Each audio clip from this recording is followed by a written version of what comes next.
the country is absolutely not built on Christian standards. This was a country founded on secular principles with a freedom of religion, and the unanimously confirmed Treaty of Tripoli begins by noting that the United States, being in no way founded upon the Christian religion, that was unanimously approved by Congress. So, you're goddamn right. Hello, I'm Kevin Berger, author of Atheism is Untenable, Objecting to the Absence of Belief, Bogus, the Intellectual Dishonesty of Non-Belief, and Debating Dillahunty, Transgenderism, and the Unfalsifiability of Identity. Apologetics is a system of arguments in defense of something. That's not what I do here. As someone who is explicitly irreligious and agnostic, I have no need for apologetics and cannot logically shift the burden of proof for an irrelevant claim that I never made in the first place. If you imply otherwise or demand that I prove my God, you will have exposed your own dishonesty and lose any credibility. No, I apply skepticism and polemics to the claims that atheists make, chiefly among them the assertion to not make any claims, which is self-defeating. This is Justified Nonetheless. I know I give Matt Dillahunty a lot of grief, especially when it comes to the self-report only ideology when it comes to questions of gender identity. However, he's not always wrong, and I'm not above admitting when he's right. For example, he says the United States was not founded as a Christian nation, and that is absolutely correct. And he specifically talks about the Treaty of Tripoli. What I'm going to do now is I'm going to do him a solid. I'm going to do a brother a favor, and I'm also going to hopefully put to bed this idea that I'm some kind of religious nutter, because I'm going to do what no Christian apologist would do. I am going to completely eviscerate the Christian nationalist thought process. The following is what happens when one does some actual research instead of just parroting what others have said and sharing inane memes. Christians will likely find this disturbing and off-putting. However, if productive and fruitful conversations are to be had between them and others, it is essential to be open and honest. Pursuant to that necessary transparency and honesty, one is obliged to disabuse oneself of falsehoods that are propagated to advance agendas. One such falsehood is the oft-repeated notion of the Christian heritage of the United States and its founders. Here, I present the case to expose the falsity of that idea. First of all, we are a Christian nation. That is factually incorrect. The government of the United States in its infancy certainly did not represent itself as Christian. In fact, it stated quite the opposite. If this claim were true, the evidence would be clearest at the founding moment itself. The natural place to begin, then, is the Declaration of Independence. The Declaration does indeed reference God, Creator, and Divine Providence, each exactly once, but crucially, the deity invoked is entirely unspecified. There is no mention of Jehovah, Yahweh, the God of Abraham, or most conspicuously, Jesus Christ. The document makes no appeal to the Incarnation, the Resurrection, the Trinity, Scripture, or any distinctively Christian doctrine whatsoever. This omission is not accidental. 56 men signed the Declaration. If the intent were to ground the nation explicitly in Christianity, naming Christ would have been the single most obvious and uncontested way to do so. Yet, not one signer objected to his absence. Not one amendment was proposed to clarify the identity of this creator. Not one appeal was made to anchor the document in Christian revelation rather than philosophical theism. What we are left with instead is a deliberately non-sectarian formulation, one compatible with Christianity but not dependent upon it, intelligible to Jews, deists, and even philosophical theists of no particular tradition. The God of the Declaration functions as a source of natural rights, not an object of worship, obedience, or salvific belief. In other words, the Declaration appeals to a creator to justify human equality and rights, not to establish a Christian polity. That distinction matters. A nation may acknowledge a deity without being a Christian nation, just as it may acknowledge moral truths without grounding them in Christian theology. The Declaration does not proclaim Christianity, it carefully avoids it. And that avoidance is the point. Oh, and about those 56 signatories, there was not a single person among them who was an ordained clergy or Christian minister of any kind. Every signer was a layman: lawyers, merchants, planners, physicians, diplomats, and soldiers. The absence is not accidental or trivial. If the Declaration were intended as a Christian confessional document, the total exclusion of clergy would be historically anomalous. In an era when religious authorities routinely participated in explicitly religious declarations, the deliberate reliance on non-sectarian language, combined with the absence of ministerial signatories, underscores that the document was not written from Christianity, nor on behalf of the Church, but in the language of natural rights accessible to believers and non-believers alike.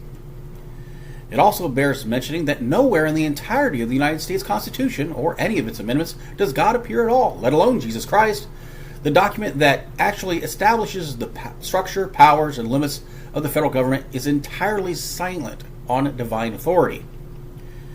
55 delegates attended the Constitutional Convention. 39 ultimately signed the Constitution. Yet not one objected to the absence of God. Not one proposed an amendment invoking Christ. Not one insisted that Christian doctrine, scripture, or ecclesiastical authority be acknowledged as a foundation of law. This silence is decisive. The Constitution was not written carelessly. It was debated clause by clause, word by word. Omissions in such a document are not oversights. They are choices. The framers did not merely fail to establish Christianity, they intentionally constructed a system of government whose legitimacy derives from the consent of the governed, not divine sanction. A nation whose supreme law invokes neither God nor Christ, and whose architects raised no objection to that fact, cannot coherently be described as a Christian nation. Oh, and of those delegates, once again, there were no clergy. Now, this is, of course, just what these documents do not say. So, lest anyone be tempted to object and say this is an argument for silence, we will consider a more overt statement.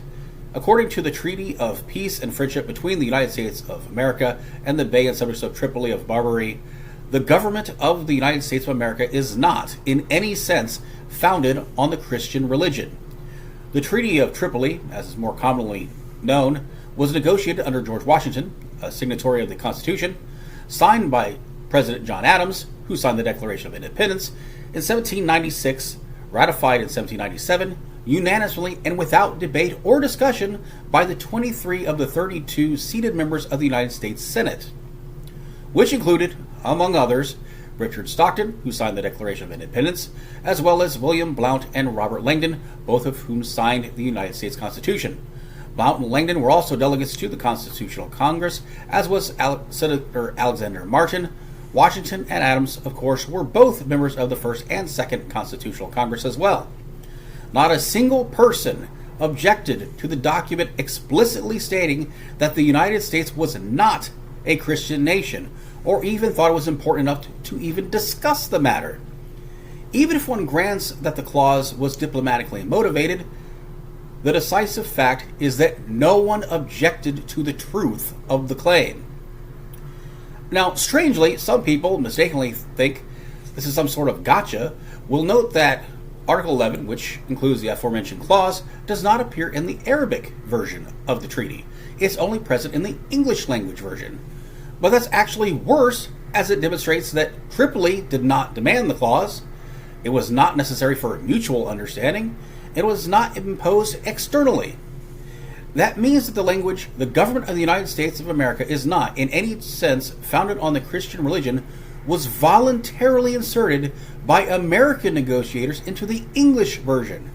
That is devastating to the Christian nationalist narrative. If the U.S. were self-consciously Christian, the last thing that its diplomats would do is an unprompted theological disavowal in a binding treaty. This turns the just diplomacy defense against itself. Critics often say it was just a diplomatic reassurance to a Muslim state. But if Tripoli didn't include it in their language, then who's being reassured? Why was it necessary at all? Why is it stated so categorically? For example, not in any sense. You don't reassure the other party by adding clauses they didn't ask for and by including those clauses in your own language and excluding them in theirs. This suggests the clause reflects America's own self-conception, not foreign appeasement. So those raising this issue now have to explain why American officials chose to add this clause, why it was framed in absolute terms, why it was passed unanimously, why no one objected if it were false, and why no one bothered to even discuss it. That's an impossible burden for them to meet. In international law and diplomacy, the strongest statements are unprompted, self-descriptive, formally ratified. Article 11 checks all three boxes. If the clause had appeared only in the Arabic version, critics could argue misunderstanding or mistranslation, but appearing only in the U.S. version means this is how the United States chose to describe itself, and that's about as authoritative as it gets. When Benjamin Franklin, of all people, made a call for prayer at the Constitutional Convention, the purportedly fervent Christian delegates were decidedly uninterested. Franklin notes in his speech in his own hand, the convention, except for 3 or 4 persons, thought prayer unnecessary. There were 55 delegates. The 3 or 4 persons in favor of commencing with prayer accounted for all of about 7% of those present. This bears repeating. Franklin, who believed in a non-intervening creator, called for prayer. The allegedly devout Christians who did believe in divine intervention said, no thanks. That juxtaposition is inescapable. John Adams, the second President of the United States, wrote, nothing is more dreaded than the national government meddling with religion. Thomas Jefferson, the third President of the United States, and primary author of the Declaration of Independence, wrote, believing with you that religion is a matter which lies solely between man and his God, that he owes account to none other for his faith, for his worship, the legitimate powers of the government reach actions only and not opinions, I contemplate with sovereign reverence that act of the whole American people, which declared that their legislature should make no law respecting an establishment of religion or prohibiting free exercise thereof, thus building a wall of separation between church and state. Jefferson's immediate successor to the presidency and principal author of the Constitution, James Madison, was of the same mindset, stating, who does not see that the same authority which can establish Christianity in exclusion of all other religions may establish with the same ease any particular sect of Christian in exclusion of all other sects, that the same authority that can force a citizen to contribute 3 pence only of his property for the support of any one establishment may force him to conform to any other establishment in all cases whatsoever. Another reason the Founding Fathers desired a separation between church and state is that it is precisely what was left behind in England. When King Henry VIII was unable to secure an annulment from the Vatican for his marriage with Anne Boleyn, so that he could pursue an adulterous relationship with Jane Seymour, Anne's handmaiden, he formed the Church of England and appointed the monarch as the church's supreme governor, thus making the King of England the highest of both church and state, something the Founding Fathers did not want to see repeated in their own government. According to Article 2, Section 1 of the United States Constitution, the words, so help me God, are not actually part of the oath of office of the President of the United States, nor is placing one's hand on the Bible. None of the following presidents used a Bible while reciting his respective oath of office. John Quincy Adams, Calvin Coolidge, Lyndon B. Johnson, Franklin Pierce, and Theodore Roosevelt. Adams and Pierce both swore on a book of law, and Johnson actually swore on a Roman Catholic missal. One would think that if the Founding Fathers had intended this to be a Christian nation, they would take care to ensure that taking the oath on the Bible and the words, so help me God, would be included in the Constitution, the document upon which our nation was established. Did you know that although being a natural-born citizen of the United States is a prerequisite for eligibility to become president, there is no such prerequisite for declaring one's faith? In fact, Article 6 explicitly states, no religious test shall ever be required as a qualification to any office or public trust under the United States. One would think that if the Founding Fathers had intended this to be a Christian nation, they would take care to ensure that only a Christian could hold the most powerful office in its government. Did you know that although the phrase had appeared sporadically before the first time being in 1863, the phrase, "In God We Trust," was not required to be added to all United States currency until July 30th, 1956. Similarly, did you know that the words "under God" were not added to the Pledge of Allegiance until 1954? Clearly, neither invocation of God was ever intended by any of the nation's founding fathers, because neither occurred until over 100 years after the death of the last living founding father, Charles Carrollton, in 1826. You would think that if these great individuals had ever intended God to be included, they would have taken care to ensure that it would be accomplished in their own lifetimes. Can I take a guess as to the catalyst for these two dramatic changes? Paranoia stemming from the Communist Red Scare. The God of the Abrahamic faiths sure is conspicuously absent in our government during the time of the Founding Fathers.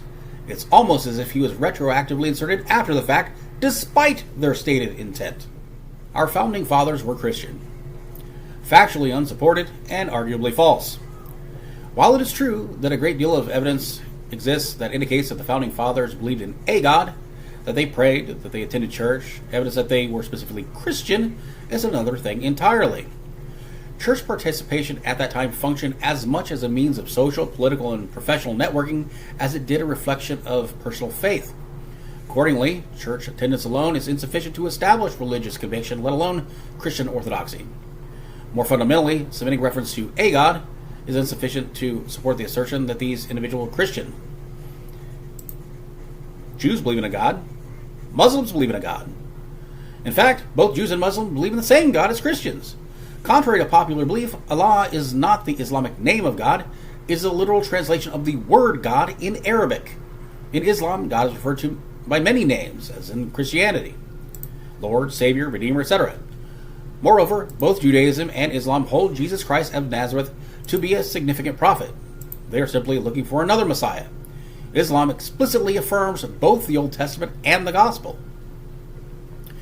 He has sent down upon you the book in truth, confirming what was before it, and he revealed the Torah and the Gospel. Quran 3:3. This verse explicitly places the Torah and Gospel within the same category of divine revelation as the Quran itself. And we sent, following in their footsteps, Jesus, the Son of Mary, confirming what came before him in the Torah, and we gave him the Gospel, in which was guidance and light. Quran 5:46. Here the Quran affirms the Torah as prior revelation, Jesus as a legitimate prophet, and the Gospel as containing guidance and light. Say, we have believed in Allah, and in what was revealed to us, and what was revealed to Abraham, Ishmael, Isaac, Jacob, and the descendants, and what was given to Moses and Jesus, and what was given to the prophets from their Lord. We make no distinction between any of them. Quran 2:136. This is a creedal statement, not a passing remark. Belief in earlier revelation is a requirement, not an option. Buddhists, Hindus, and theists of all kinds believe in various deities too. None of this is to suggest that the Founding Fathers were Jews, Muslims, Buddhists, or Hindus. They were far more likely deists shaped by the Enlightenment. The point is categorical, not identificatory. Belief in a deity makes one a theist. It does not make one a Christian specifically. Regular prayer does not establish Christianity. Church membership does not establish Christianity. Even admiration for Jesus' moral teachings does not establish Christianity. To demonstrate that these individuals were Christian in the sense implied by modern Christian nationalist argumentation and required to support claims about national religious identity, one must show that they attributed to Jesus Christ more than moral authority, namely, some uniquely divine or salvific role. Even if one granted Jefferson's idiosyncratic claim to being a real Christian on purely ethical grounds, demonstrating that the founders shared such a view would still be irrelevant. The conception of Christianity is not the one invoked by modern Christian nationalists, who appeal instead to Christ's divinity and salvific authority as a basis for political identity and governance.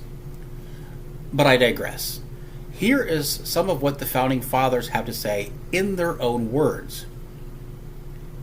President John Adams wrote, "The United States of America have exhibited perhaps the first example of governments erected on the simple principles of nature, and if men are now sufficiently enlightened to disabuse themselves of artifice, imposture, hypocrisy, and superstition, they will consider this event as an era in their history. It will never be pretended that any persons employed in that service had interviews with the gods or were in any degree under the influence of heaven. It will forever be acknowledged that these governments were contrived merely by the use of reason and the senses. 13 governments thus founded on the authority of the people alone, without a pretense of miracle or mystery, which are destined to spread over the northern part of the whole quarter of the globe, are a great point gained in favor of the rights of mankind. This is not a rejection of Christianity per se, but a rejection of revelation, miracle, and theology as sources of political legitimacy. Government for Adams is grounded in reason, empirical judgment, and the natural authority of the people, precisely the Enlightenment framework that renders sectarian religion politically irrelevant. Adams' perspective is not an isolated sentiment. Thomas Paine, whose writings were among the most influential of the Revolutionary era, articulated the same epistemic framework even more explicitly, rejecting revelation and miracle as sources of truth and grounding moral obligation in nature and reason alone. What Adams expresses in institutional language, Paine states without restraint. Political legitimacy rises from natural authority, not divine disclosure. This convergence of cross-temperament and rhetoric reflects a shared Enlightenment commitment that renders sectarian theology irrelevant to the foundation of the state. In his personal journal, Adams also remarked, Major Green this evening fell into some conversation with me about the divinity and satisfaction of Jesus Christ. All the argument he advanced was that a mere creature or finite being could not make satisfaction to infinite justice for any crimes, and that these things are very mysterious. Thus mystery is made a convenient cover for absurdity. Benjamin Franklin was a self-professed deist. Noting in his autobiography, it happened that they wrought an effect on me quite contrary to what was intended by them. For the arguments of the deists, which were quoted to be refuted, appeared to me much stronger than the refutations. In short, I soon became a thorough deist. And although it is often claimed that he later returned to Christianity based on a letter near his death to Ezra Stiles, in said letter, he writes, As to Jesus of Nazareth, my opinion of whom you particularly desire, I have, with most of the present dissenters in England, some doubts as to his divinity. I have ever let others enjoy their religious sentiments without reflecting on them for those that appear to be insupportable and even absurd. President Thomas Jefferson was also vocally not Christian in the orthodox sense, writing, To the corruptions of Christianity I am indeed opposed, but not to the genuine precepts of Jesus himself. I am a Christian in the only sense in which he wished anyone to be, sincerely attached to his doctrines in preference to all others, ascribing to himself every human excellence and believing he never claimed any other. In a letter to Benjamin Rush, he notes that he went so far as to create what he called the life and morals of Jesus of Nazareth. It is colloquially known as the Jefferson Bible because he took excerpts from the existing New Testament and pasted them together in a new book, one that he intentionally omitted references and miracles from, including the supernatural and to the divine nature of Jesus. He wrote to Charles Thompson about it, saying, I too have made a wee book for the same materials which I call the philosophy of Jesus. It is a paradigm of his doctrines made by cutting the text out of a book and arranging them on the pages of a blank book in a certain order of time or subject, a more beautiful, precious morsel of ethics I have never seen. It is a document in proof that I am a real Christian, that is to say, a disciple of the doctrines of Jesus, very different from the Platonists who call me infidels and themselves Christians and preachers of the gospel, while they draw characteristic dogmas from what its author never said nor saw.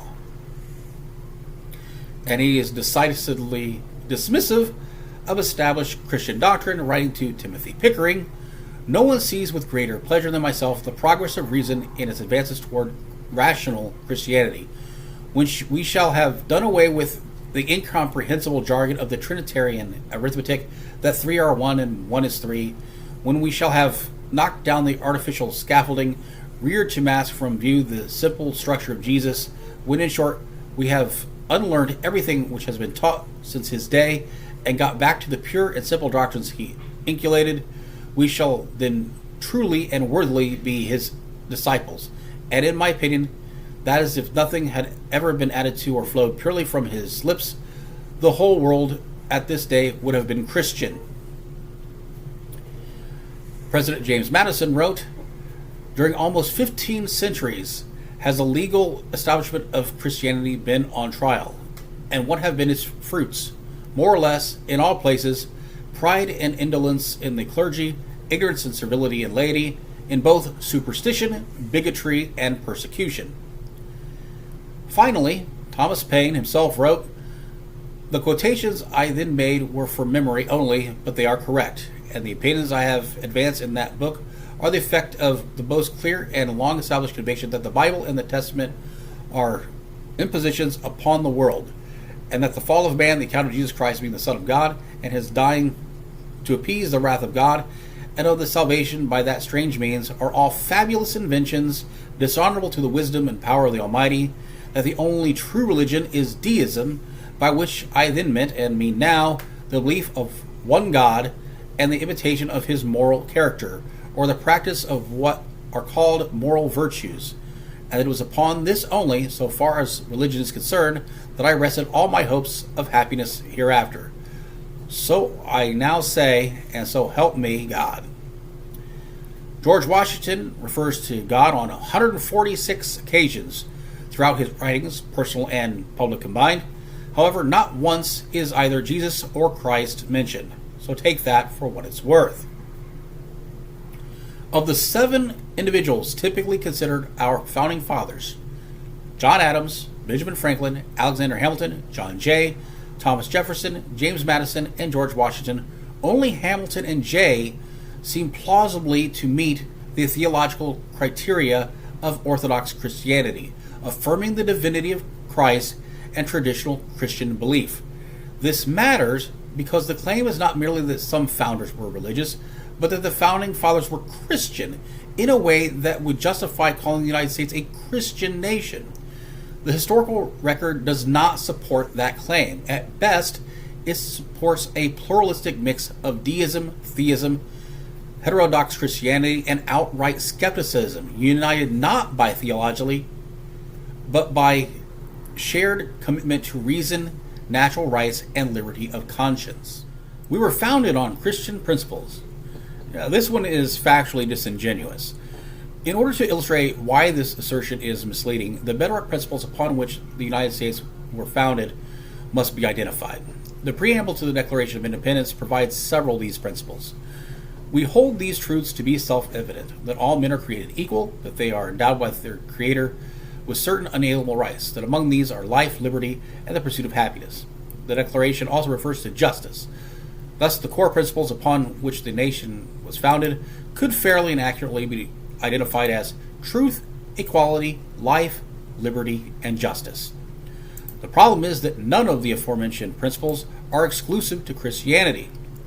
Aside from the established beliefs of the founding fathers, who were decidedly not Christians, but who advocated for these principles anyway, and aside from the fact that these principles are part and parcel to Judaism, which shares the Old Testament with Christianity, these same very principles are also part of Islamic doctrine as well, even without considering explicit affirmation of the Old Testament or the Gospel. The Quran teaches on truth, and do not mix the truth with falsehood or conceal the truth while you know it. Quran 2:42. On justice, even against self-interest, O you who have believed, be persistently standing firm in justice, witnesses for Allah, even if it is against yourselves or parents or relatives, whether one is rich or poor. Allah is more than worthy of both. So follow not your personal inclination, lest you be not just. And if you distort your testimony or refuse to give it, then indeed Allah is ever with what you do acquainted.